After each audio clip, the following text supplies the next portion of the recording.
Everyone, and thank you for coming today. We have a very interesting topic to discuss with our highly esteemed speaker. On the occasion of the upcoming U.S. elections, CASAR has created a series of lectures and debates aiming at educating our audience about this election round, as well as to provide ample space for discussions and deliberations. The first of these events is today. It's titled "The Fierce Battle for the 2024 U.S. Presidency: Race, Gender, and the Power of Identity Politics." Before we commence with this event, kindly allow me to introduce myself and the department behind this event today. The Prince Walid Center for American Studies and Research, as well as our collaborative partner, the Tomorrow's Leaders Program, before introducing our esteemed speaker for today's lecture, Dr. Sherri McFarland. My name is Yasmeen El-Ghazaly. I'm the Assistant Director and the Adjunct Faculty at the Prince Walid Center for American Studies and Research, CASAR, at the School of Global Affairs and Public Policy. And it's lovely to see you all. The Prince Walid Center for American Studies and Research was established in 2003 by His Royal Highness Prince Walid bin Talal after the tragic events of 9/11 in the U.S. This center is one of 6 around the world. We have 2 centers in the U.S., Harvard University, Georgetown, and also 2 centers in the U.K., Universities of Edinburgh and Cambridge. We also have another center at the AUB in Beirut, Lebanon. All 6 centers are founded by Al-Walid Philanthropies to deepen the understanding of United States and its relationship with the Middle East in North Africa via a variety of research and academic programs within each center or program. At CASAR AUC, we aim to present a nuanced view of American involvement in the region.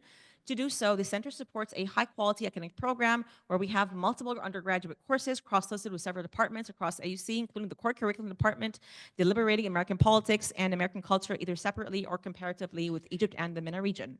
The center also caters to a minor in American studies, which I encourage you to look at in the updated AUC catalog. At CASAR, we engage in a wide variety of outreach and educational programs, including hosting seminars, roundtable discussions, and public lectures, thus making available a broad range of opportunities for the AUC community and to highlight the usefulness of American studies to students of diverse interests and career intentions.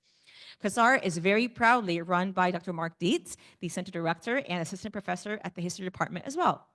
For this event, we're very happy to be collaborating with the Tomorrow's Leaders Gender Scholarship Program at AUC, where the students apply a gendered lens to their area of study, engage in civic engagement activities, pursue professional development opportunities, and give back to their communities. This program is a joint effort between AUC, the U.S. Department of State, and the Bureau of Near Eastern Affairs.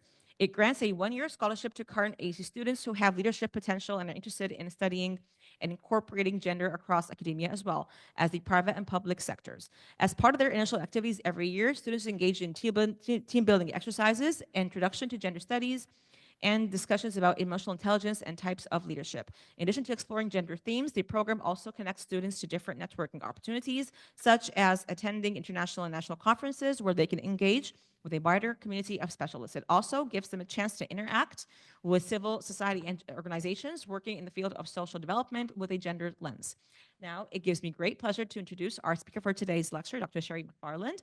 Dr. Sherri Lynn McFarland's academic and professional careers demonstrate her passionate desire to contribute to the economic, social, and political progress of African and Middle Eastern North African countries and their diasporic communities. Her keen interest in the people of these regions led her to specialize in Sudanese affairs during her doctoral studies at Howard University.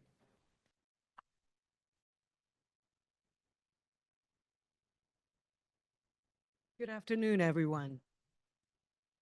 It's a pleasure to be here, and I want to thank Dr. Mark Dietz and Dr. Helen Rizzo and Ms. Yasmeen El-Ghazaly for inviting me. It's a pleasure again to be here, and I'm eternally grateful for this opportunity. So today, as was stated, we're going to talk about the U.S. elections and its connection to identity politics.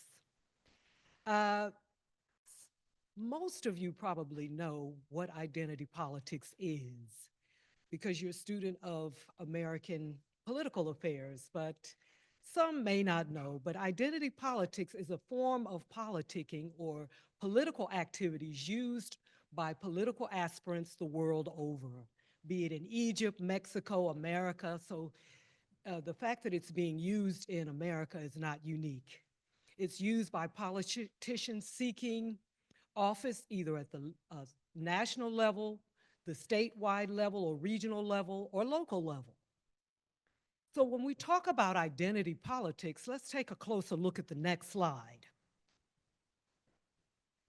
When we're talking about identity politics, we're talking about your racial identity, your ethnic identity, your gender identity. We're going to talk about race and ethnicity mainly today. We could talk about your age or even the, the class that your class, your income, middle income, lower income, upper echelons of society. This is not an exhaustive list, but it definitely entertains a lot of the social identities that are exploited by political aspects. It can also extend beyond this list. As I said, it's not extensive, but it also deals with your particular stance on an issue. For instance, you're going to have a talk on I think it's Wednesday. You're dealing with abortion. Abortion is front and center of this debate. So you hear people in the United States, particularly at this time during this election season, saying, well, I'm a pro-lifer or I'm for pro-choice. This, of course, these are social identities that represent two opposing sides of the same issue. Pro-lifer meaning you're against abortion, and then pro-choice means you, of course, support a woman's right to choose. So when we talk about these social identities, we have to look at or discuss a very renowned civil rights activist. Her name is Dr. Kimberly Crenshaw, and she is noted she's a renowned civil rights activist, and also she is a law professor at the University of California and Columbia School of Law. And she developed a socioanalytical framework called the theory of intersectionality. Why? Because all of these social identities overlap, which is why we have the term intersectionality at the top of the slide. So you can be a Caucasian woman who is a pro-lifer and a Christian. They're overlapping. Well, Dr. Crenshaw also talks about not only do they overlap, they intersect with one another, but you also have to look at systems of oppression or discrimination and how these systems impact the lives of marginalized individuals and groups. So let's look at the American past. And when I talk about this example, I'm sure you will be thinking about examples in your country, or either if you're from Egypt, you'll of course be thinking about an example of how these social identities have been exploited by political officials who are seeking either local or national or statewide office in either Egypt or whatever country you represent. Let's look at a group of statewide elections that took place in 1992. These statewide elections were discussed in the article entitled Female Candidacy and Gender Identity by Dr. Eric Pulser and John H. Zip. And they closely examined these 14 elections that took place at the statewide level, and you had women who were female candidates, and at least 8 out of 14 of these elections, the gender of the voter correlated with the person that they voted for. So, and some of these women that were female candidates in these elections, they represented the Democrat and the Republican side of the aisle. And at least 8 out of 14, the gender of the voter correlated with the candidate that they voted for. So in other words, women voted for women. And many of these candidates, they voted solely off, they ran solely off of the platform that they were women and they understood the plight of women. So there's a perfect example of gender identity in the American past. This particular election is no different. It mirrors that of the past.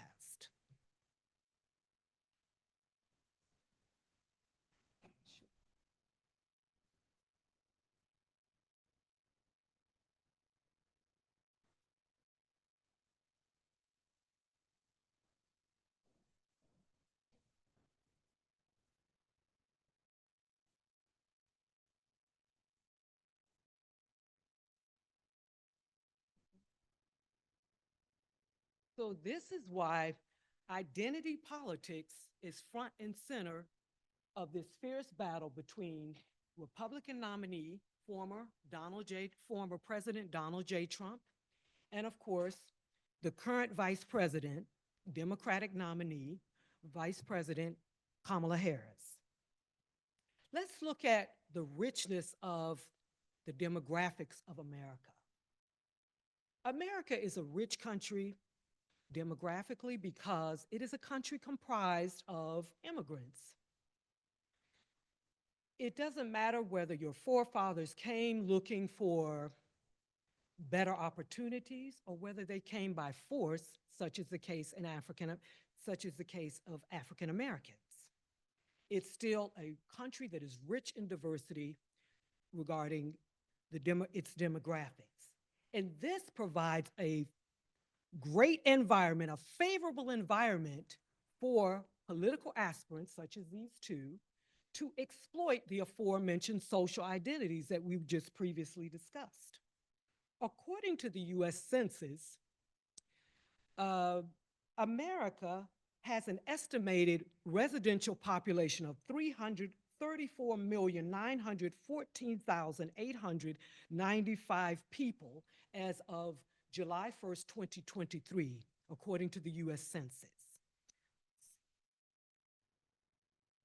Let's take a closer look at the graph, the bar chart here. According to the US Census, you have 165 million persons of this 334 million people, this estimation of that. You have 65 million of these people that say that they assert that they're males.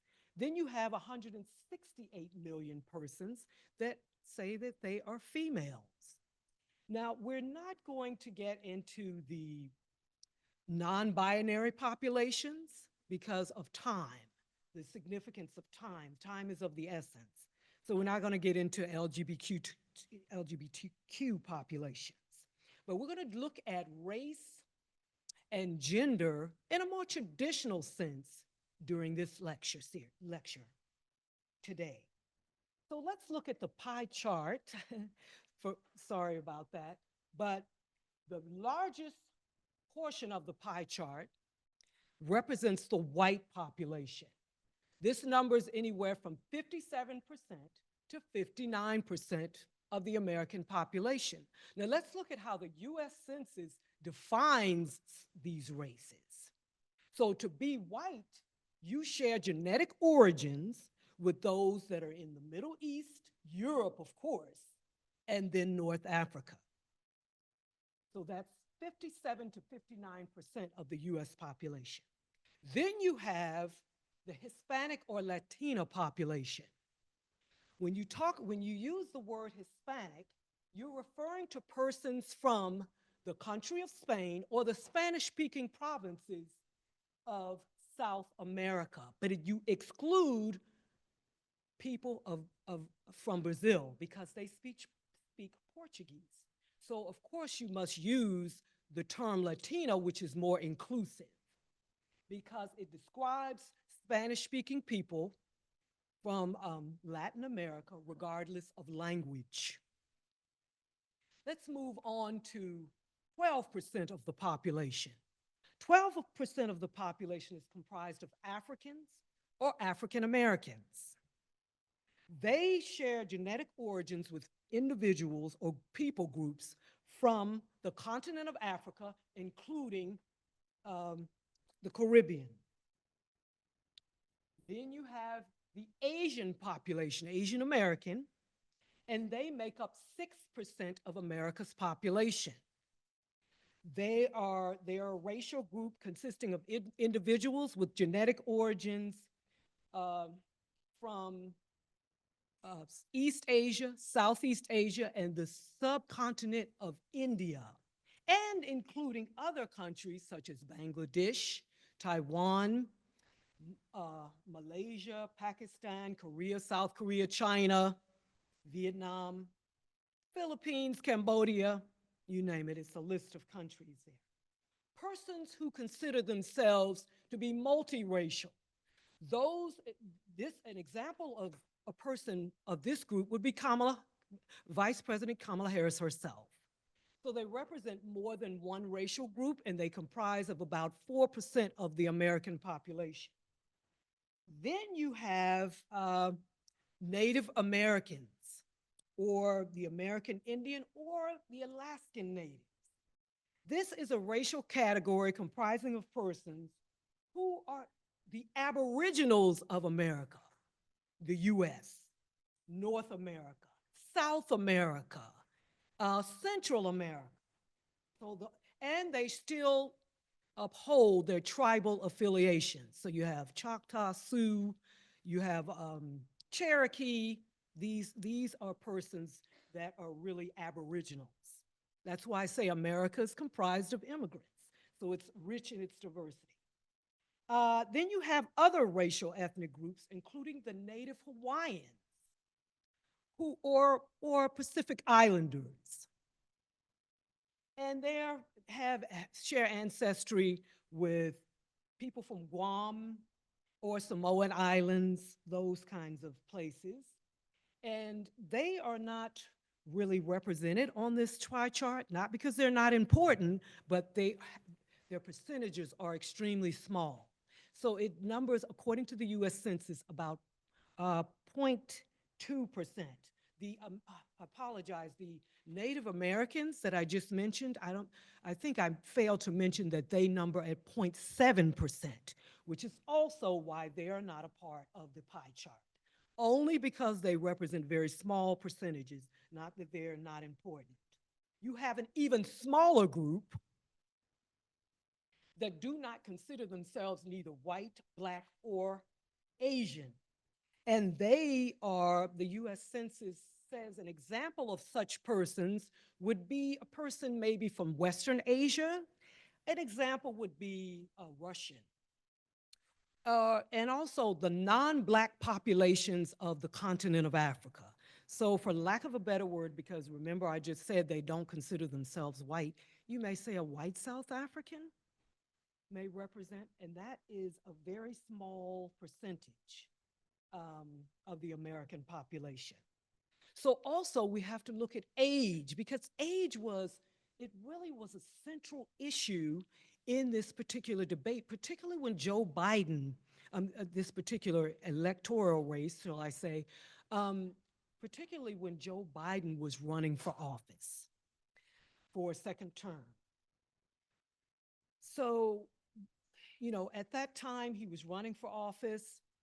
He had messed up extremely bad on the first presidential debate. And that was very worrying to the Democrats. And of course, unfortunately, at the same time, or not exactly at the same time, but within that same kind of time frame, you had the unfortunate first attempted assassination on Donald J. Trump's life. So let me tell you how this has played out. You had the much fear that Donald J. Trump would have a sure access to attaining the White House because, President Biden performed extremely badly. He was not cognitively there during the first presidential debate. And then you had the attack on Trump's life. But fortunately, Trump avoided death and he avoided bodily harm. So in the eyes of the Republican Party and those who may have been on the fence about who to vote for, he gained a kind of, he became like a godlike figure. And then, of course, you had Biden, who was, one moment he seemed to be very spot on in the way in his articulation during certain interviews. But of course, his bad performance at the presidential debate upstaged everything. And you had questions beginning to circulate because of the attack on Trump's life and his rise to even more popularity. And then you had, Biden bumbling and finding, not able to string together a complete sentence at times. So you had a worrying on the Democratic side, the Democratic Party side, and there were questions beginning to circulate about should there be age limitations on persons seeking national office? Elderly persons, can they handle the stress that is associated with such an office? Of course, Biden is 81, and then Trump, who is still in the race, Trump, who is still in the race, is 77 years old. So it was a natural outflow, an outgrowth of things considering the circumstances, particularly among members of the Democratic Party. Much fear. But that fear began to change when Biden passed the baton to what others, many perceived as a younger, more viable candidate, Vice President Kamala Harris. When she came on the scene, it just electrified the whole, it turned the race upside down. Uh, it energized people, of course, on the Democratic side, people who at the beginning of this race said that they weren't going to even participate in the voting process. They said that they were going to sit at home because it was the same old, two older white guys competing against each other. This has happened several times throughout American history. But when she came on the scene, it just energized the electorate. Of course, it's a different story now, and we'll get into that later. But her appointment to the Democratic nominee energized particularly young voters like many of you in here. Many, we call them Gen Zers or members of the Gen Z age bracket. They came out in droves to not only just assert that they're going to cast their vote for her, but they wanted to do canvassing for her, pass out flyers. They wanted to, send postcards on the Harris Walz campaign, on the behalf of the Harris Walz campaign. And then her candidacy also energized donors of various ethnicities and racial groups. Let's look at a particular Zoom call organized by the African American group called Win with Black Women. They organized a Zoom call, and within 3 hours, they raised $1.5 million for the Harris Walz campaign, within 3 hours. Then you had another virtual event. It just was a domino effect. Then you had another virtual event. The name of the Zoom call was White Woman Answer the Call. This was another virtual event organized by Shannon Watts. She is the founder of Moms Demand Action, and that is a group, a women's group against gun violence. They had a Zoom call, and over 164,000 women were on that Zoom call, and they raised $11 million for the Harris Walz campaign. Then you had, it was a domino effect, then you had other fundraising campaigns. You had Black Men for Kamala. You had White Dudes for Kamala. So you can see identity politics is definitely at the center. The Kamala effect has also had a very contagious impact concerning prominent Republican leaders who have, I think she said the last interview, she said about 200 prominent Republican officials have vowed to cast their vote for the Harris Walz campaign. And it's not like they clearly assert that they're not abandoning their political party. They are casting their vote for the Harris Walz campaign because they see America is going to lose democracy. That's what they say. So in their minds, it's important that in order to save American democracy, they're going to cast their vote for the Harris Walz campaign because they feel, many of them feel Liz Cheney, Dick Cheney, the former vice president of the former Bush administration, says that, the Republican Party has become a derailed train. It's a party that's largely focused on pleasing Donald J. Trump. Although Kamala Harris has had an energizing effect, like I said, she turned the race upside down right after Joe made the decision to pass the baton to her, President Joe Biden. But she's not without controversy because a lot of people And this is starting to happen. These questions are starting to be raised, particularly among Black men, Black male voters. They're saying this woman, her mixed race ancestry is a sticking point. They're saying, well, when did she become Black? We always thought of her as Southeast Asian. So, these questions are being asked. And of course, Trump, former President Donald J. Trump, has jumped on that bandwagon and said she just turned Black. She wants to use that to garner support among the Black vote, among members of the Black voting bloc. So, of course, he got a lot of pushback from the Democratic side. But her multiracial heritage is a sticking point because a lot of people say that she's an opportunist. So Americans will continue to grapple with these questions, particularly it being like I said, a society that's comprised of immigrants. You have a lot of people that represent have a multiracial heritage. And as these multiracial people rise to prominence, particularly on the political landscape, Americans are going to continue to grapple with such questions. The same questions were being discussed when Barack Obama was running for office.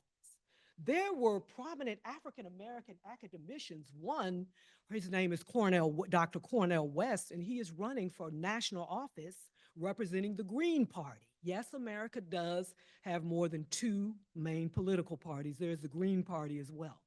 But he constantly said Obama was not Black enough. Who is he? Is he really, a Black American? His father was Kenyan, but he was raised primarily in Indonesia. So he can't even relate to the African American experience. These questions were asked with Obama. They are being asked now with VP Harris, and they will continue to be asked as multiracial people attain prominence in the political landscape. Um, so, according to a recent poll released by the Pew Research Center, which is a nonpartisan think tank in Washington, D.C., 39 participants in that poll indicated that Harris's multiracial background won't even matter, 39%. But more people that participated in that poll indicate that it will matter. The fact that she's Black and Southeast Asian will resonate with voters, particularly women voters. And that particular poll was right because the Harris-Walz campaign is very appealing to the female voting bloc. The Trump J.D. Vance Republican ticket, not so much. When you talk about the female voting bloc, and one of the reasons is because of the abortion issue. Trump he's not a person that believes in a widespread ban on abortion. He never has. But he believes that abortion terms should be handled at the state level, and not the national level. Which was also a turnoff with the female voting bloc. But Trump also boasted of the fact that he was a viable force in overturning the Roe v. Wade decision, which many of you know is a court decision that granted women the right to a medical abortion. That has been a complete turnoff with the female voting bloc. And, not to mention the various cases that have been lodged against Trump concerning his mistreatment of women has not worked in his favor either. His selection of a running mate, J.D. Vance, comes across as ultra conservative, and he once ran on the platform.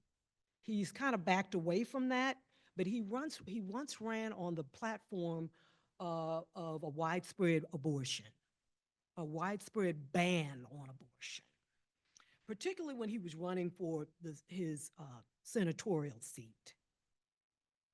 But he's backing away from that. But unfortunately, the female voting bloc has a long memory. So He also opposes some LGBTQ rights, and he's a proponent of policies that penalize persons that don't have children. He believes that they need to pay higher taxes, and he's even poked fun at prominent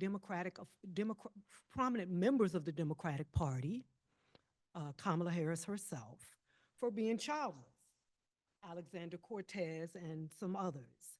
He says that they're childless cat ladies that want to project their misery on the rest of the country. And of course, he says because they don't have children, they really don't have a vested interest in the future of the country. Now let's look at Tim Walz, Kamala Harris's running mate. He seems to resonate with many women because of his willingness to be open about his ongoing struggles, he and his wife, with fertility issues. So for women, that's really a winning ticket because he's a prominent male figure, and his openness, his willingness to be open about such issues in a way that men in the past have not done, so particularly political male figures. Let's take a closer look at the voting blocks here, specific voting blocks. When you talk about the voting bloc, the black female voting bloc, the black female voting bloc tends to be the bedrock of the Democratic Party. They're responsible for Joe Biden winning the election. He turned the state of Georgia, which was a swing state at that time, he turned the state of Georgia into a Democratic state, the last election, which caused him to assume the presidency.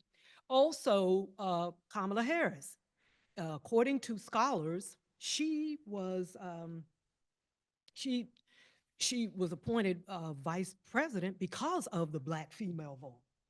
According to Dr. Kelly Dittmar, a Rutgers professor, she asserted that a poll that they just recently released, Rutgers University, over 40% of black women are going to support a candidate that is pro-choice.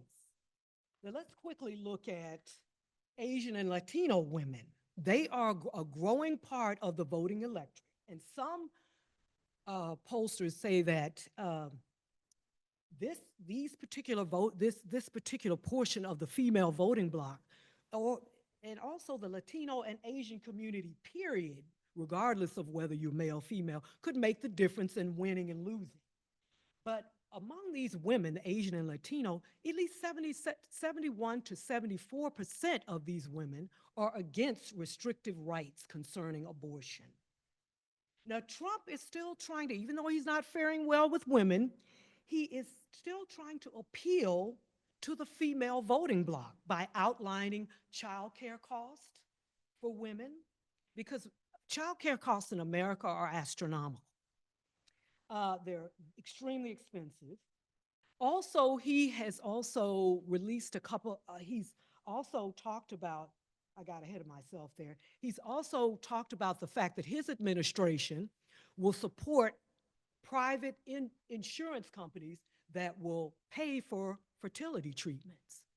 So that he's trying to appeal, but it has had, unfortunately, minimal effect on suburban women, white women, educated women. And also he's trying to appeal to the black female voting bloc by releasing video across various social media platforms that show black women leaving the independent party, leaving the Republican, leaving the Democratic Party, as well as the independent party, to come on over to the Republican side. And of course, that has not made much impact because the black female vote, as well as the female voting bloc in general, has made, is firmly planted behind the Harris-Walz campaign. But let's take a look at the male voting bloc, and that is a winning ticket with Trump. He is winning by leaps and bounds with men. He's always been successful with the male voting bloc. I do want to take this time to also say that polls reveal that there's a huge gap between male and female voters. Females are becoming more liberal and men are becoming more conservative. So let's look at white men. They, they have always been behind the Trump J.D. Vance ticket, and also Latino men as well. I think a lot of polls reveal that the Democratic Party is not not judged the situation correctly because many, they call it the browning of America. Uh, they Democrats have always felt like they would have a stronger grab on people from the global South and you know, Africans, of course, African Americans have always been big supporters, and then South Americans, but it hasn't quite bared itself out that way. So Latino male voters are behind the Trump J.D. Vance ticket. And I want to look at also Asian males as well. And a lot of these men are respecting Trump because of his tough guy image, his ability to handle the economy and immigration. Immigration is out of control. And I want to use that statement to discuss what's going on with male vote. Because traditionally, historically, black men and black women were firmly planted behind the Democratic Party. They were the bedrock of it. But something very different is happening with black men. It's it's it's it's it's it's changing. Even before Kamala Harris came into the race, over a quarter of younger black men were going to go for Trump. And a lot of this is because a lot of black men feel like they had more money in their pocket when Trump was in office. And then a lot of black men are very concerned not only about and women too. It's not just all black men, but again, of the racial heritage, the Harris, the fact that she has multiracial heritage. Is she really black? But they are also very upset at the fact that immigration is out of control. To them, she should have done a better job. She can do something now. She's in office now. So why hasn't she stemmed the flow of these immigrants? Well, you know, especially the illegal ones who are turning up in these population centers like Chicago, New York, Los Angeles, and they're for competing against Black Americans of you know, they're lower income Black Americans, and they're competing for already scarce resources, such as affordable housing.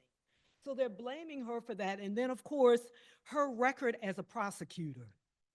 She worked as a district attorney. She was the attorney general for the state of California.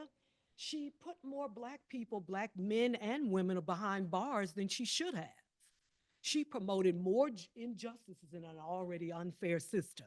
And I suspect a lot of the skepticism, you know, is following the Harris-Walz campaign because a lot of Black people, even though they celebrate Obama for being the first Black president, a lot of them are very disenchanted with the Obama, where they were very disenchanted during the Obama administration, because to them, he did more for the LGBTQ people than he did for his own co-ethnics. And also, he did not do enough to overhaul the criminal justice system. So I suspect some of that skepticism is following the Harris-Walz campaign, but nonetheless, Trump is doing very well with the male voting bloc, regardless of race. And I still say a lot of Black men are voting for Harris, but many more are coming on over to the Trump side, and this is going to also impact future elections. We're running out of time, but I do want to mention another major issue, and that's Project 2025. And that is a major issue for Democrats because some refer to it as a wish list, a policy wish list for the next conservative administration. And it's a 900-page document written by Dr. Kevin Roberts of the Harris Foundation, conservative think tank, and many other conservatives.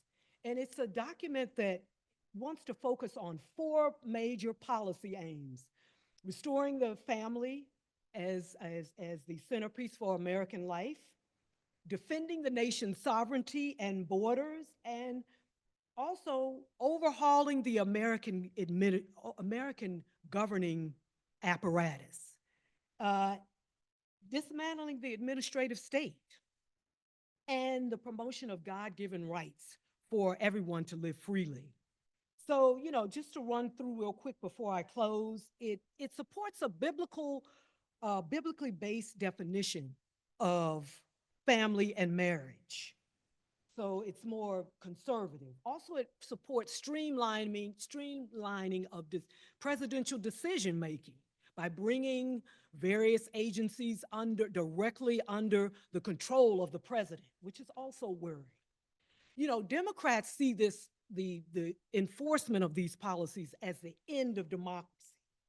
It also eliminates visas for folks that have been victimized by human trafficking.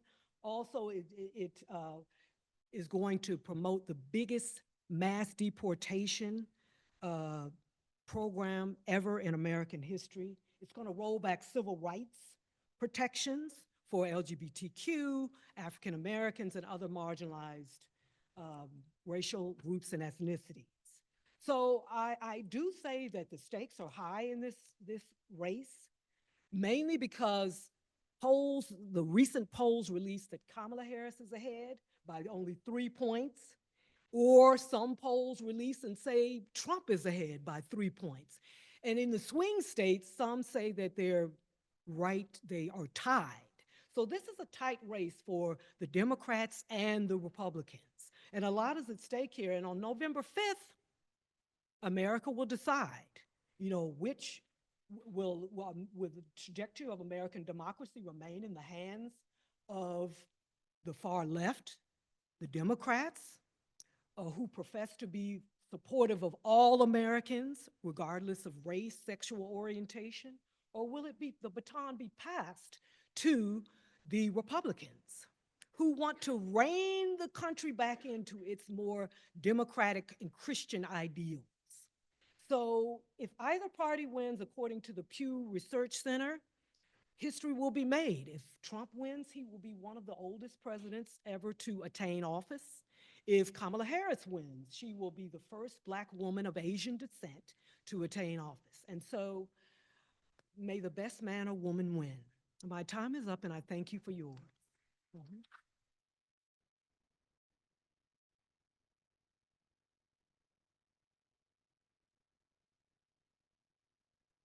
Thank you very much for this lovely talk. Okay, so Q&A. Any questions?